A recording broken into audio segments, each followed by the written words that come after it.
सर्दी आते ही मछली की मांग में इजाफा, कीमतें भी आसमान पर पहुंच गई। तफसीलात के मुताबिक मौसम सर्द होते ही मछली के शौकीन अफराद मैदान में आ गए। शहरियों की तरफ से मांग में इजाफे की वजह से कीमतें भी पहुंच से दूर हो गई हैं। रिपोर्ट्स के मुताबिक मुख्तलिफ इकसाम की मछलियाँ 200 से 500 रुपये तक महंगी, काला पापलेट 200 रुपये इजाफे से 1500 रुपये किलो दस्तियाब है।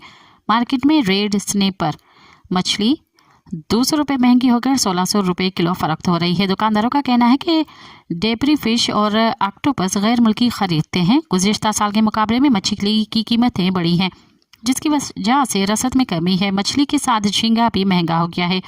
मुख्तलिफ साइज़ का झींगा 1000 से 2500 रुपये किलो तक फरोख्त किया जा रहा है।